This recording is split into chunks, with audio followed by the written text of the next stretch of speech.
Hello, Brother Sewing and Crafting family. Angela Wolf here, Brother Brand Ambassador, and we have a great show planned for you today.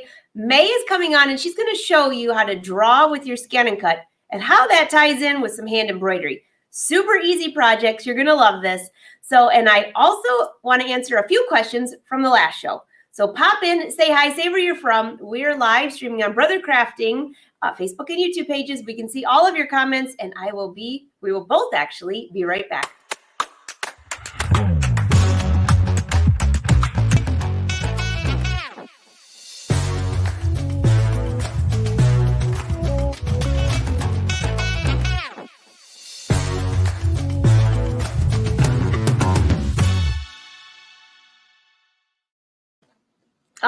All right. So just a couple quick things from the last few shows.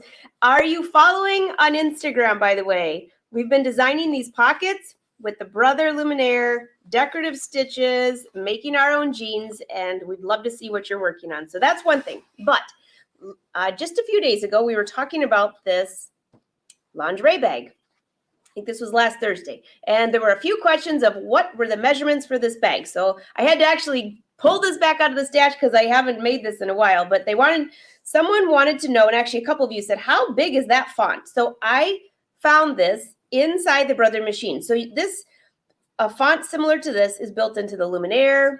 There's something in the Dream machine even, the Stellaire. So dig through your fonts. This is the larger one. They also have a smaller one. This is 7.5 inches wide. And by the time I put it together, 7.5 inches tall, but each particular letter is about 5 by 5 and 5 by 3.5. So that answers your question there. And someone else wanted to know what's the size of this bag? So 10 inches wide, or 10.25 actually. 10.25 inches wide. It was probably 10.5 and shrunk up through time. And the length is 17 inches, obviously times 2. All right, so that is your measurement. And if you want to know just how far down, I put the zipper about 5 inches from the top. So I'll try to find the blog post for that for everyone, but I know there were a bunch of questions. And I thought it would be just as easy to answer them live with you since this came from the Brother Show. All right, so are you ready for some crafting? Let's bring May to the party. Hi, May. Hello, good to see you. Great to see you too. So what are we doing today? I saw a few pictures and I'm very excited. So today what we are doing is we are talking about the ScanNCut and how we can use it to draw. So we're not actually going to have anything from the ScanNCut on the actual project, but using that draw function to set ourselves up for, you can use it for all kinds of things, but we're specifically going to talk about hand embroidery. I love that. In fact, we were just talking about embroidering pockets on jeans. Doing it by hand would be even cool as well. So now I can't wait to see this because maybe we could draw on the pockets. Yeah, I think you could, especially if you just had the pocket, you absolutely could. I think that's great. All right. Okay, so if we want to hop on over to the ScanNCut here, and everything I'm showing you guys will work on any of the DX models. Any of the DX models that you might have, all the instructions, everything is exactly the same. That's one of my favorite things is we can get to creating without having to worry about, but will it work? What if I have this other model? Well, guess what? You're totally fine because all the DX models have the same how-to. So I've got a pen in here, and this particular pen is erasable. So if you had a pencil or a pen, I like erasable because I think that it's a good fit, although I am getting ahead of myself. So let me do this. But this is the universal pen holder, and this is what we need to set up. The holder makes it so that we can set our pen to the correct height. But of course, you're going to need to have, like this one, I need to have it clicked down and then set it. If I have it closed, that's obviously not going to work once we actually get going. So this is the must-have tool for a project like this. And then there's a number of pencils and pens and things for fabric. If you work with fabric, then you know. And if you don't, you can just start looking for erasable fabric pencil or pen or whatever you prefer. And I say erasable just because I want it to disappear. So here's one that I was drawing out yesterday, and here's what I've started. So you can see, and we're going to go over all of this because like we always do, I'm going to explain the how and the why behind it, not just exactly how to do it. So when you're trying to do this, you can think about these things. So this was drawn. You can see the difference here if I had a thin line or a thick line. I drew this with a very thick line. So when this came through, as you can see, it drew the inside and the outside of the line. You see how it drew inside this and then also outside of each line. So it drew all of that, making a very different looking kind of a design. If I had just expected it to be single lines, I needed to use a very thin line, right? So I point this out because sometimes we do want a very thick line. Sometimes a thick line is what we're after and what really helps for however we're creating. And then other times it's really not. So here's a couple more examples of things we could draw. This being a thin line, if I was trying to draw some lavender, this is a thick line flower. So we're going to scan this one in first just so I can show you that. And I'll show you a couple different options here. And then why would you want thick versus thin? So if I was going to draw the word love here, and I wanted to do this, if I was trying to create a cut file that I wanted to then take and turn into, let's say, a vinyl sticker or something for my scrapbook, something to that effect. If I was trying to do that, if this is too thin, it's going to be very difficult to work with. I might want it really thick. And what I'm doing right now is I just have a brush tip marker. Any marker would do. And I'm just thickening the lines. And I'm doing this to remind you that if you do your work, right, you've done your word or your shape or whatever it is, and you think, well, gosh, I wish it was, I wish something was more even. I wish something was thicker. Well, then all you have to do is go in and add to it.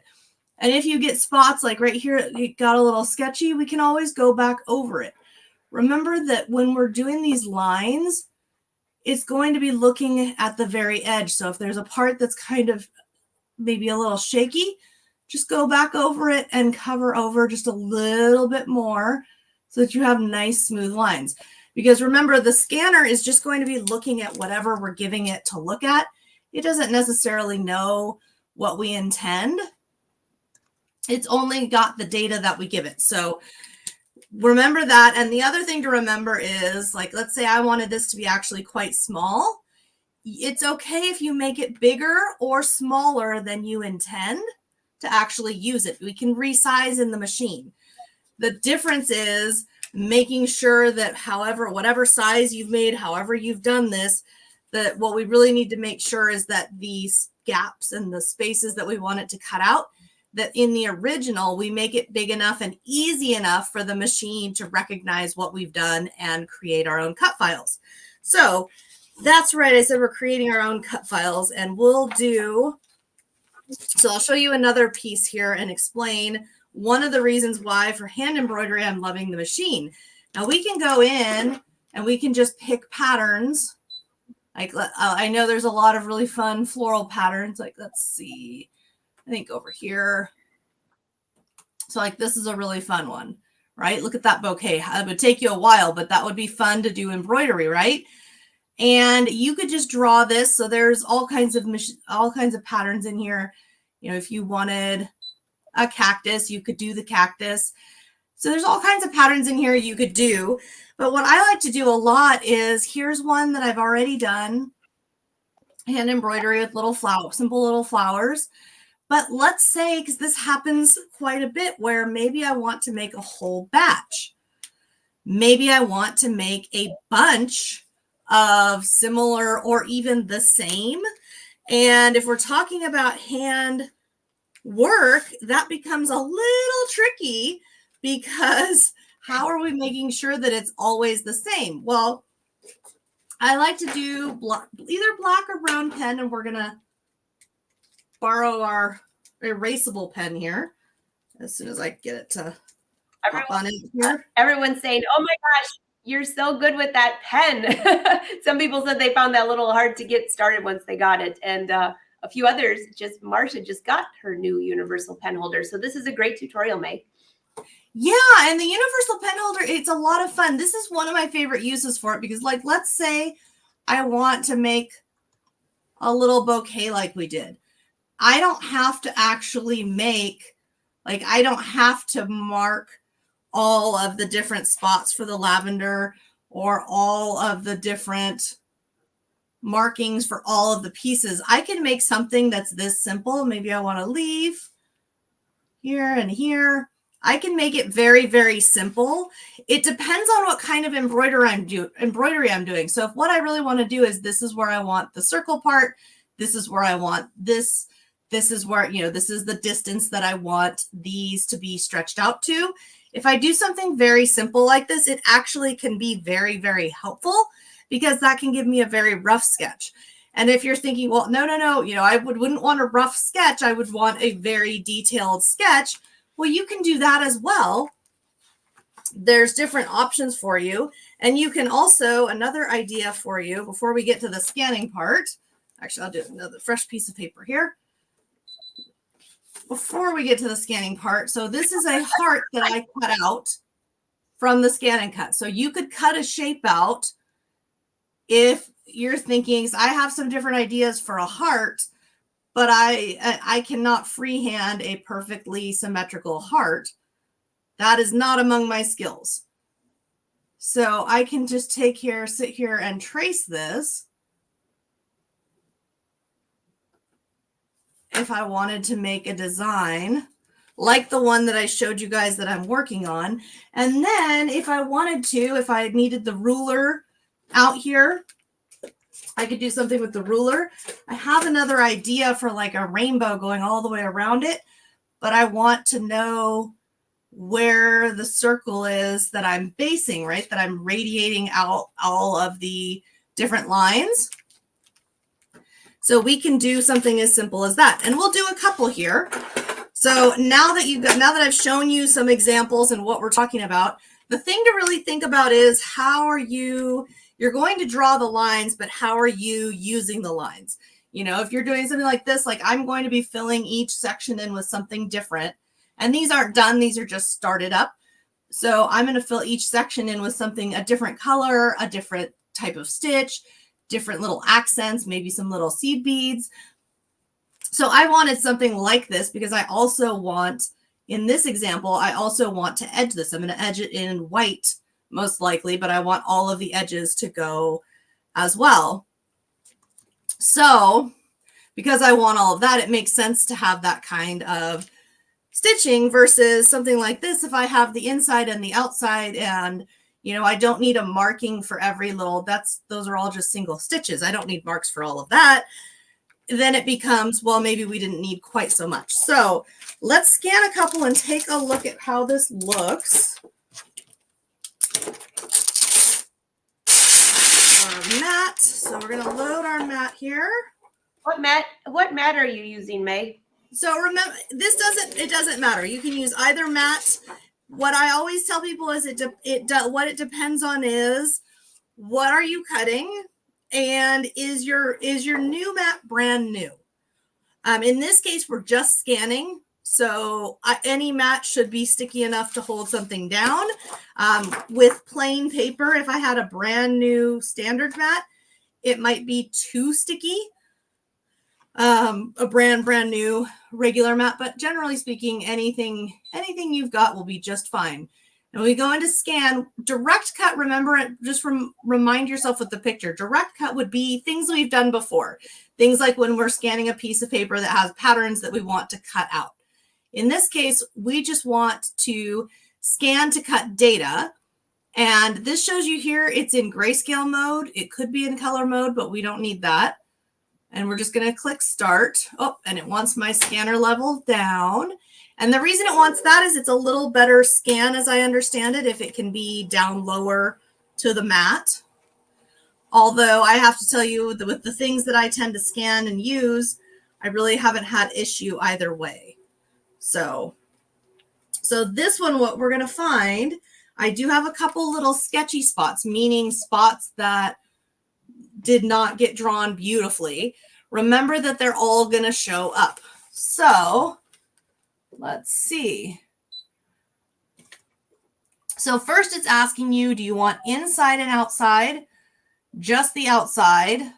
We want inside and outside because I want that little circle to show up. Okay.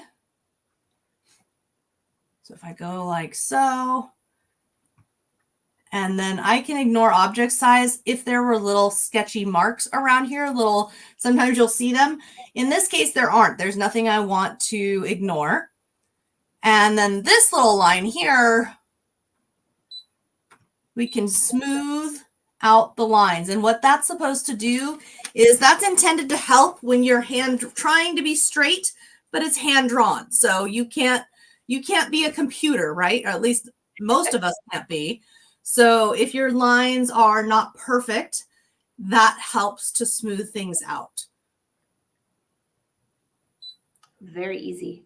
Yep. So we see it's all nice and smooth, and I'm just taking a look up here so I can see if that looks good. And it does. So I'm going to say okay. And then we're just going to click OK and save it. So now we have a cut file saved. I'm going to do one more. We're going to do this one so you can see the difference, because this one we're doing only the outside. So we're going to go back to home. So it's always the same process, scan to cut data. And it scans it in for us. It's so quiet. It is. It's quiet and it's fast and it's easy. Let's see here. And it always wants, after it's recognized, it always wants you to tell it what kind. Well, this, I just want the outside. I don't want the insides. And as I move this in, let me take a little closer look. Yep, that looks good. So the other thing I will tell you is it does matter if you're using things as a cut file versus as a drawing file. I think it matters just a little bit, in the sense that if this is a drawing file for the purposes of then covering it up and eventually, not saving it, right? No one's ever going to see this actual doodle. This is a very rough picture of an idea that I have. So if we're doing that, it's going to be a different approach than if we want the perfection of I'm going to draw, or I'm going to have this be drawn and the final drawing is going to be on display. Just remember that this is a great way if you're new to drawing or you're not feeling very confident. This is a great way to go ahead and give that a try, because you don't really have anything to lose. You're not really going to be, it's not going to be seen. So you can take that, take those creative risks without a lot of concern. So the blade, remember that the blades, no matter what it is, if it's the drawing, if it's the cutting blade, it all goes in the same place and you just press the little lever down. That's it. Always so easy.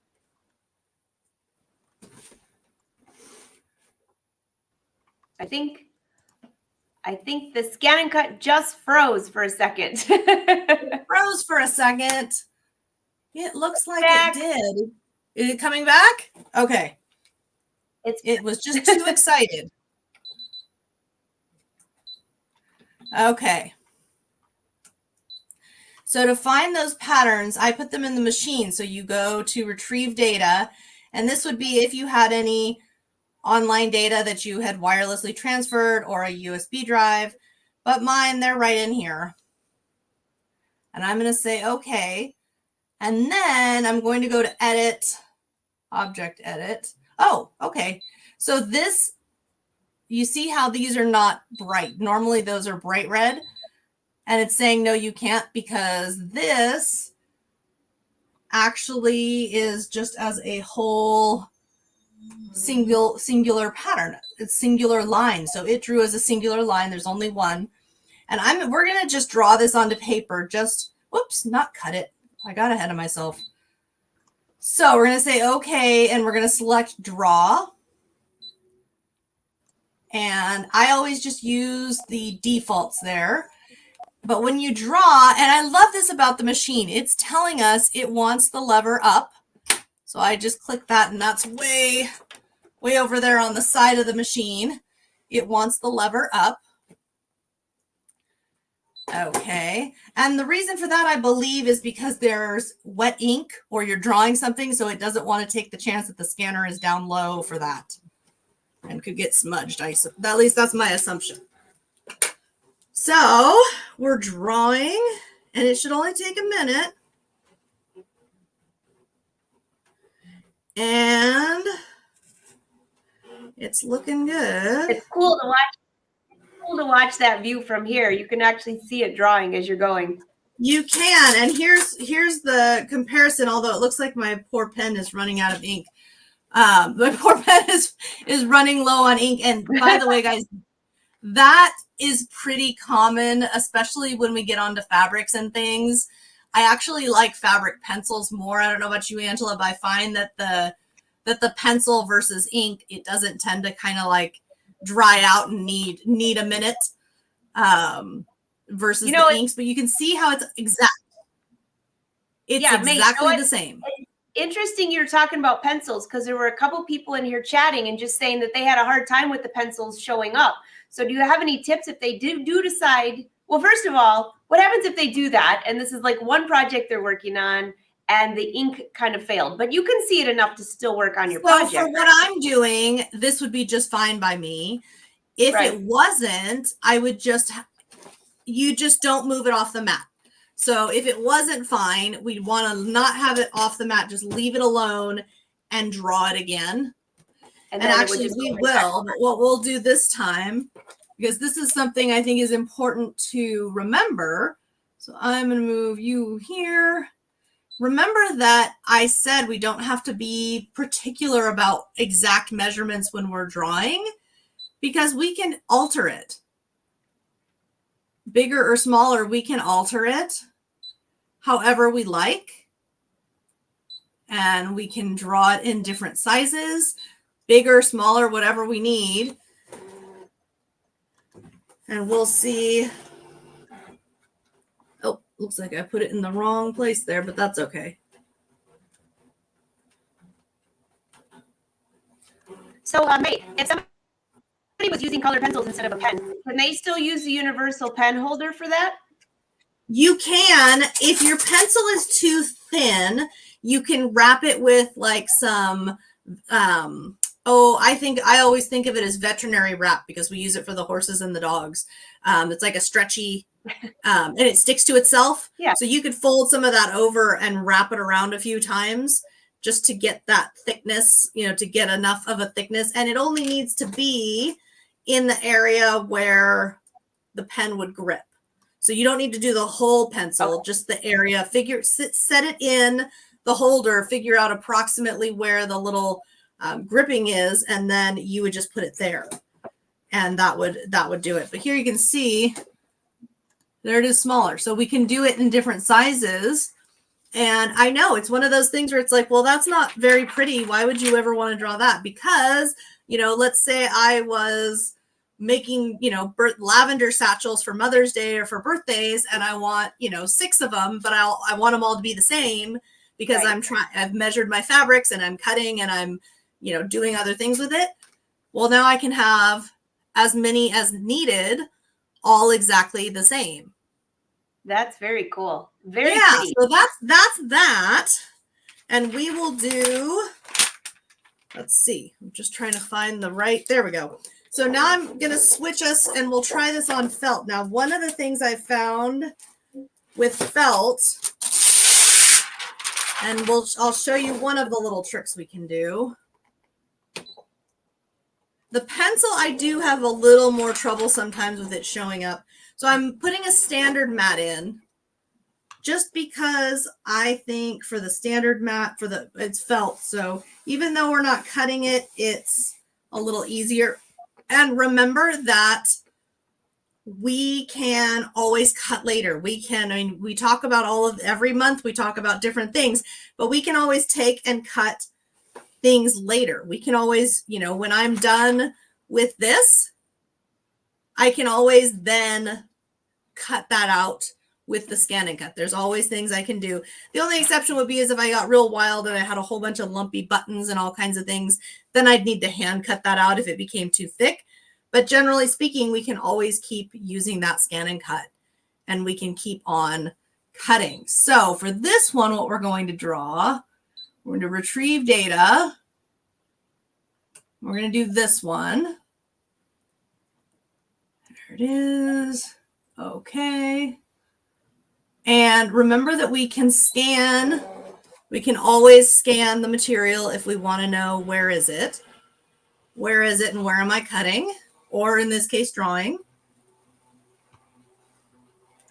I love how quiet this machine is, though. It doesn't interrupt my thoughts. I have enough trouble remembering what I'm up to. Now this time, remember how last time these little red squares were not bright, they were dull?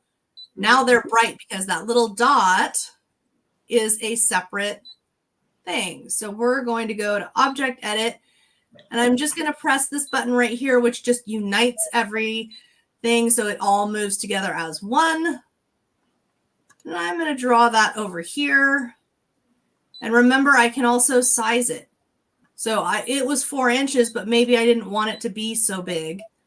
I can size it up and down. And I always remind people of that because some people draw really large, really well, and some people may be a little smaller.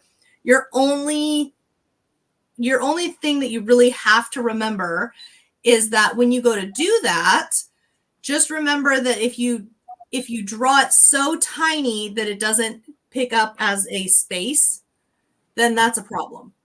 But you have to draw pretty tiny to have that be a problem. Okay, so we've got that. We've got it on draw. Now this, I'm expecting, since apparently I'm going to have to replace my poor washable pen. I've been using it so much, making birthday gifts and everything. So, okay, so we can hit pause. So this is perfect. So when I took this out and showed it to you, I set it down, but I didn't put it back in, so it's not actually down. It's okay. I'm going to click quit drawing because I want it to go back and reset. And it looks like a little tiny bit got marked, but obviously not nearly enough. So I'm just putting it, I just said quit. So that's one option. You can go back and start again. As long as I don't touch this felt, as long as the felt stays exactly on the mat, and I mean exactly, so do not just think you can kind of remove it and it'll probably be okay. You need that to be completely. Yes, Josie. I see Josie on here saying, I can draw. Well, she's also working on her craft room, but she said, I can draw with fashion templates. Yes, you can. Yes, absolutely. So with this, I'm honest, I'm okay with it, but let's say we weren't. We could just keep saying draw. So we could keep saying, you know what, draw it again. So if you weren't happy with it, you can do it. And because of the ScanNCut we've got, and if you notice, so I just hit pause. If you notice that it wasn't quite right, could I pop this out? And there it is. I can pop this out and I'm just off to the side. Okay, it's working. It's just getting a little tired of felt, and double check that everything is down where it needs to be. And can I just pop this back in and then just click start? I can.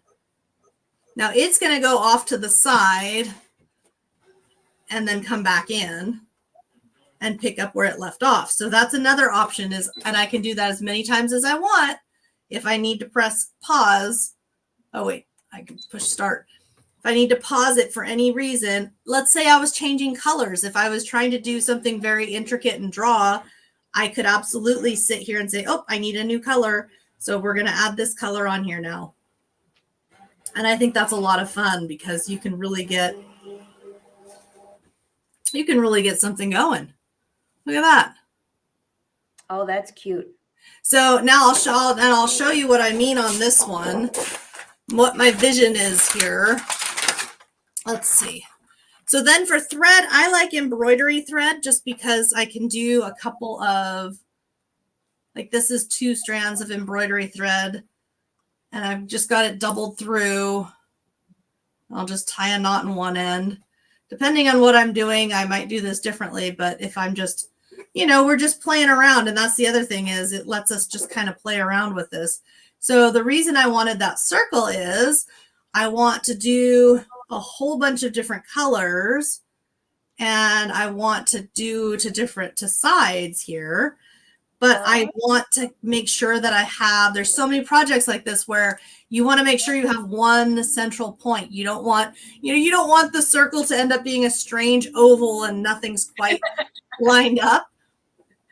So in this case, what I would do is I'm just going to keep, and the reason I wanted it an actual circle is because we're going to put so much thread through here from the outside to the middle that we really need that extra space. It's not going to be enough. Oh, there we go. Wasn't all the way tightened. There we go. So it wasn't going to be enough space if I just had a singular dot. We needed that little circle. And then what I can do here is keep coming up. It doesn't have to be the exact same spot anywhere within that circle that I established. And I can keep, whoops, not quite like that. There we go. I can keep on going back and forth through here until I filled this up. That looks great, May. And you know what? What a brilliant idea. Of course, you'd think of something great like that. Because now, and if you're really advanced, you could probably sit there and do it just fine. But that circle really keeps you focused. You could sit there while you're watching TV, and you don't have to pay 100% attention. Exactly. And this also makes it so that with the ScanNCut, I mean, it's fun to have it and to work with it. But if you're on the road or the weather's warming up, and well, theoretically it was cold here this morning, but if you want to take, embroidery is a really easy thing to take on the road. If you want to take, all you want to take is the thread and either some fabric or felt. The thing I like about felt, especially if you're new to it, is it's really sturdy. So I could hoop it, but I don't have to hoop it. I could just sit here and work with it. The one tip I will give you if you're new to this is when you're working on your embroidery, don't pull and really put a lot of pressure on the felt, because as you can see there in the corner, it will warp. You see how right there, now that's not, it used to be a straight line until I yanked on it.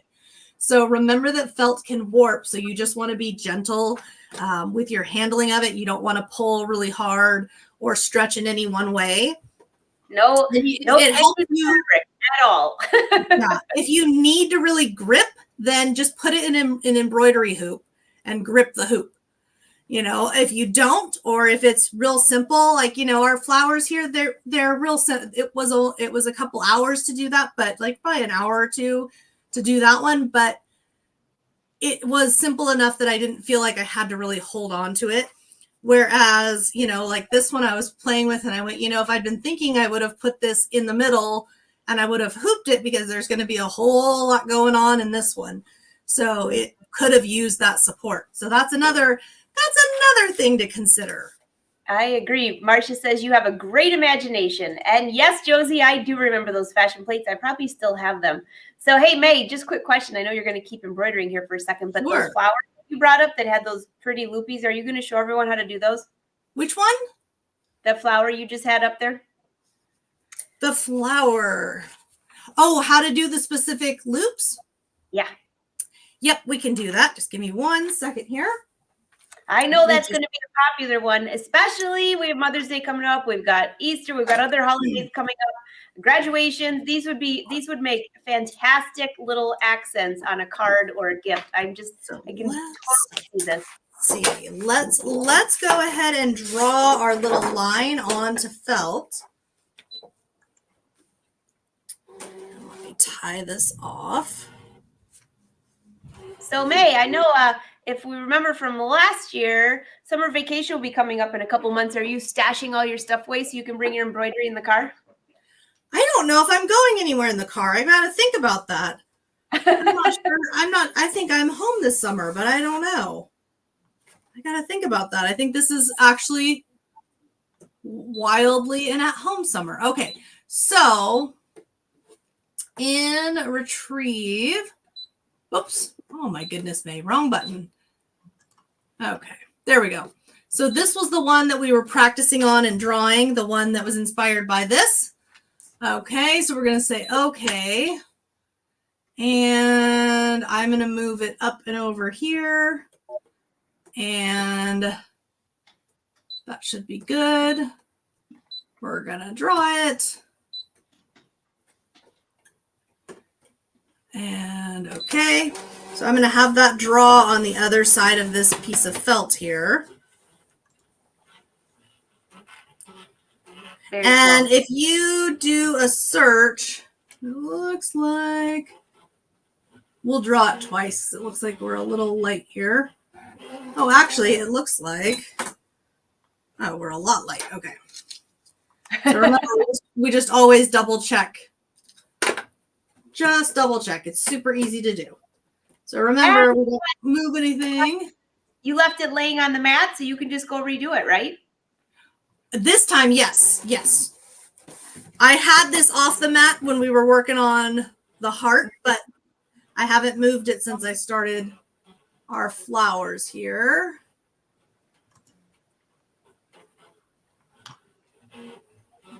That's super quiet. Okay, I see someone saying, what ScanNCut is that? It's the let's see. It says right on the panel right there, SDX 230DI. It is, but just remember that what we're doing today, any model will work exactly the same. So that's one of the great things about all of these fun tips and tricks that we can do when especially when we're building our own designs. We don't have to worry about, oh no, I mean, there's some things where it does matter and you need a certain model for certain things. In this case, any of the models will do. So let's see, we'll pull you up and we're going to drop this one down just a little bit here, just so it's not so hard to see. Okay, so there's that one. So this guy right here is just, oh, and let me make sure I put a knot in the end so I don't just, no, I did not. Remember the knot in the end so you don't just, I can't tell you how many times I've done that where I've just gone whoop and pulled it right through.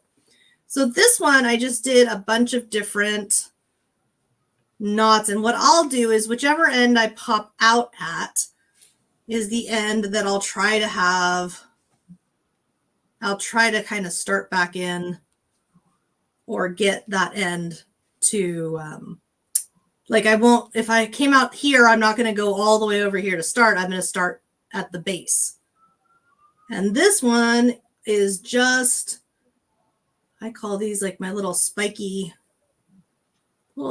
flowers. I'm just using those marks. So I'm just using those marks that I did as the main guides for where this is headed. And then like that. So that's that one. Okay. And then the middle one. I'm going to guess this took a lot longer yesterday than I thought it did because I was just kind of, when I get in the stitching, hand stitching, and I'm just kind of relaxing and hand stitching, hours can go by before I realize it. Now the middle one, so the lavenders, and if you need more detail, I have a couple of YouTube videos and there are just so many out there. If you are looking for a hand embroidery stitch, there are so many. Hundreds. I'm always learning a new embroidery stitch. There's so many. So this one, you make a little loop and then you find a spot and you see I've got my needle coming up there in the middle of the loop. You can make it as big as you want, but you just kind of gently pull until it tightens up however much you want. And then you make a little teeny tiny loop over the top just to kind of pin it down there. And we'll do one more of those. Those are cute. This is how lavender is the easiest flower, I think, because that's all you have to do is just make the little bud. I go nice and slow and gentle because I don't like it to, if I go really fast, then you can get kind of a icky. And if that happens, remember, you can always just have patience and you can always loosen it back up if you need to. All right, got that. Ta-da! And you would just put as many of those as you want. Like little teardrops almost. Yeah, you can make it. You can make those bigger or smaller. It really just depends on what you're after. And then the third one, and then you guys are going to see why we went in this order. And the third one is kind of a combination of those. I'm just looking for, here we go. I'm looking for some thread. And then I put up your website down below too, May, for anyone who's new here that maybe hasn't followed you and you're looking for some of these stitches on her YouTube channel. The website's right down below. Now you can't click on my website. You'll find links to everything, to Instagram, Facebook, YouTube. You'll find all the links there in one place. So I just rub it in a little bit of beeswax, and what that'll do is just kind of tighten up the fibers there so that it's theoretically easy. I say theoretically because with cameras and angles and everything, that doesn't always make for the easiest of threading, but it makes threading a lot easier and a lot less disgusting than using your spit. And you know what? It works so much better that I'm always like, why did my grandma not know about the beeswax and why did she teach spit? Because this is so much better. It's so much better for so many reasons. Okay. Spit. You're making me spit. Just laughing. Why did Okay, so then the third one that we drew our little oval on. So we're kind of doing the same thing where we're making a little loop and we're not quite going in exactly the same spot. And you're going to use one of your thumbs to pin it down. And I like to use my thumb too, because then I can measure approximately the size, by using my finger. And then you're going to come up on one side of the base of the little loop there. Whoop. Looks like I pulled an end thread there. Let's see. There we go. And you're just going to go right over it.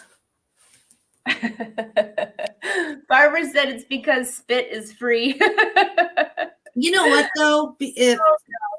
For my $3 of beeswax that I've had for years now, I'll pay the $3. I love beeswax. And for those of you that don't know what that is, it's not a brother product, but it's a tool that you can rub your thread through, and it makes it just beautiful to do hand stitching, embroidery, anything like that. It keeps your thread. Yes, and I do mean literal just literal. I don't have it here in this room, but I have a small container of actual, it's from the bees, exactly what you think, from their hive, not the honey, but the beeswax. And it's just, it makes such good base. And if you've ever made, candles or lip balms or things, or if you ever gotten a DIY phase, go check around and see if you have some. You might. Yeah, so you just repeat this around. And you could I've made like different sizes. You could make different layers if you wanted to layer this and do lots of them. And then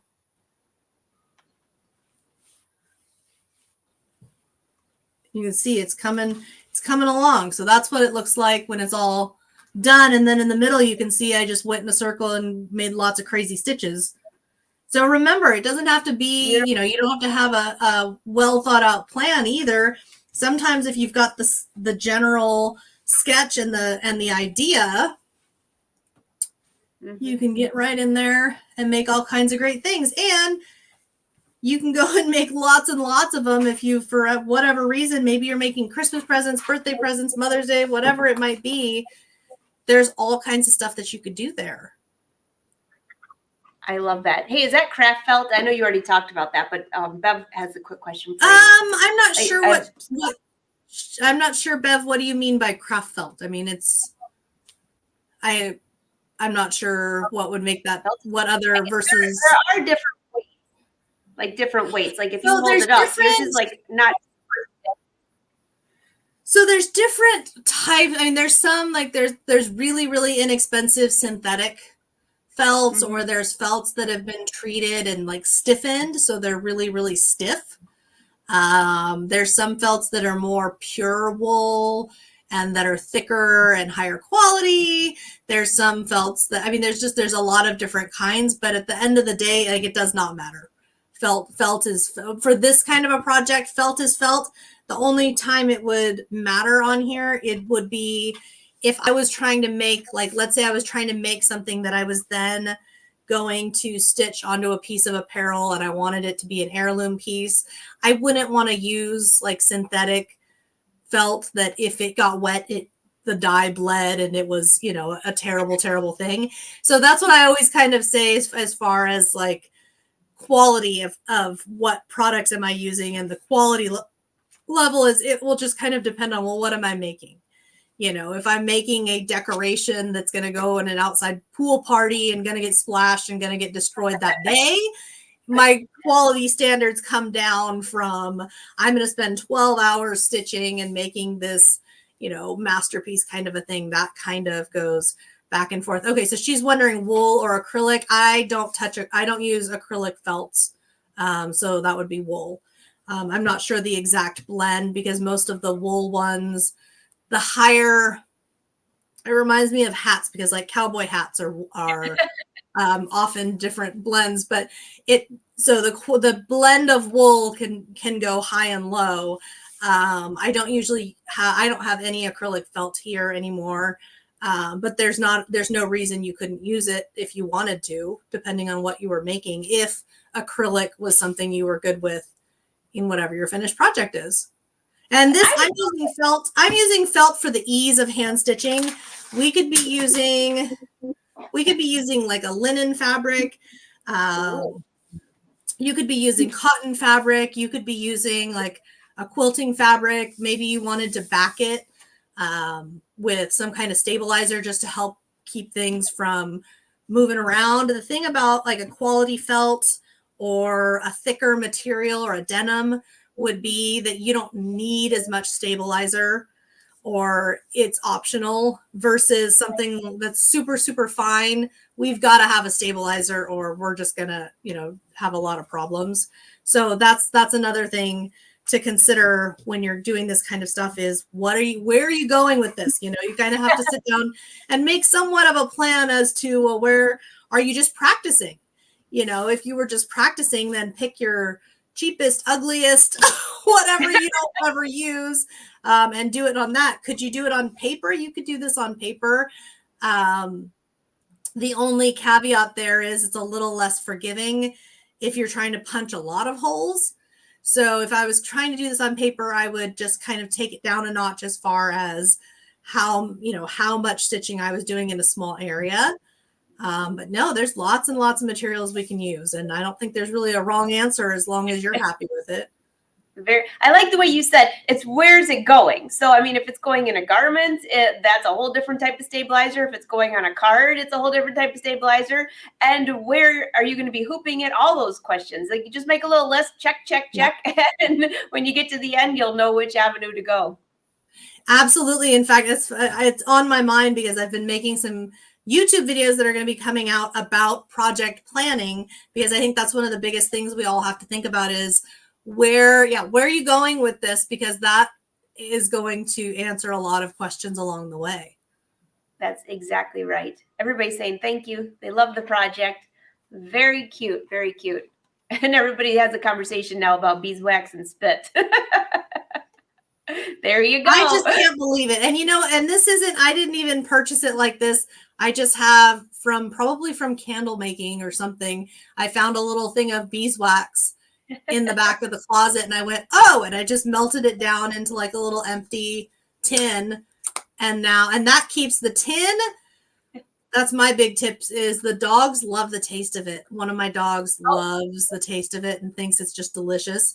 So I have to, if I keep it in the tin though, there's a couple dents in my tin now, but he can't open the tin.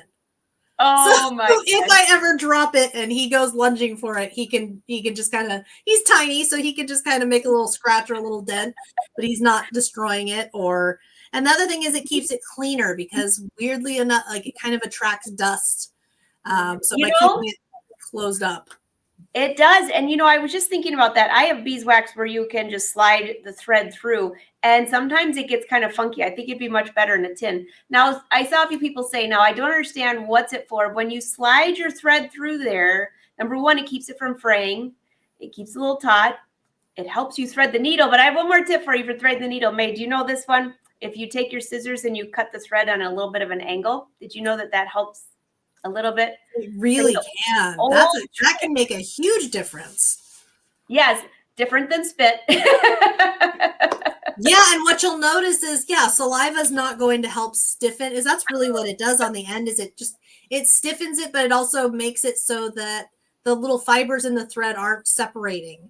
And especially with embroidery thread, we get 2 or 3 strands going. You need them all to be, tight together and like little soldiers lined up firmly in a row. You don't want, all of the mess and then try to get that through the hole of a needle unless you've got one of those giant embroidery needles. And then I guess you don't care. But yeah, it makes everything so much easier. It's one of those silly things where I went, why did no one for my whole life tell me this was a thing until one day? One day. Hey, have you had any issues? You're obviously not hooping right now, but if you were to hoop, do you have any suggestions to not get the hoop burn? Do you hoop it lighter? Do you use sticky packing? I don't. If I'm going to hoop felt, I hoop it outside the area I'm going to cut. So if I'm going to hoop felt, and that's one of the reasons I don't very often, because I feel like it's going to end up wasting more. Sometimes it's worth it, but I will hoop outside of the area that I intend to cut so that I don't have to worry about that. Good idea. Good idea. Because it can make a mess. And even if you do everything perfect and you lightly hoop it and everything, it doesn't necessarily, it's just, it has a memory. Unfortunately, it's not as forgiving as the lighter fabrics we normally would hoop. Absolutely.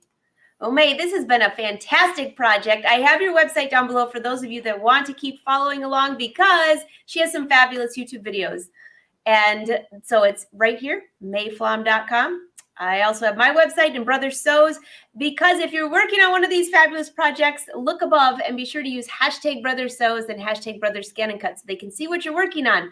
You never know, they might share it. So May, you have anything exciting coming up that we need to follow before we see? Honestly, yeah, I'm working on launching a new online class and working on lots and lots of project videos on YouTube. So it's funny, it's been quiet on social media from me, and it's like, well, yeah, it has, because it's been crazy in here. It's been crazy. That's always the way. If I'm talking a lot on social media, I'm either avoiding creating or I don't have anything going on. I am with you on that. We have to have a chat about that someday. That is so true. When you're creative and you're working, you're just focused, and then finally you take a little breather. I can't wait to see what you have going on. And for all of you, be sure to follow May. Love for you to follow me as well, and Brother Sews. And we have more shows for you this week. This afternoon, Cindy Hogan will be on with her software shut-in. I think. I didn't see any reason she's not. And tomorrow, I will be finishing up my quilting skirt. So we added pockets last week. May, I actually did it. I quilted 3 panels, turned it into a skirt. It's going to be wearable by the weekend, no matter what. Fantastic.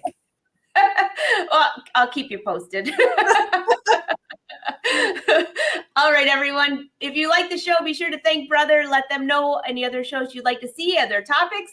We love to share all the talent with you. And May, I'm going to bring your project up here one more time. This was so cute. Such a cute thing. Fun? You know what? It's so much fun, and there's so many directions we can take this idea, and there's so many ways we can use the ScanNCut. And even though not the ScanNCut itself, there's no cut files on this, we just use that draw function, which I need to use more, I'll tell you. I love it. I can think of every time you're on here doing something with the drawing, I'm like, oh, that would have saved me so much time doing another project. I love the idea about doing little fashion sketches though. Josie, you got my mind rambling about that one. So May, I cannot wait till next month. In the meantime, I'm going to hop over to your YouTube channel and see what you got going on.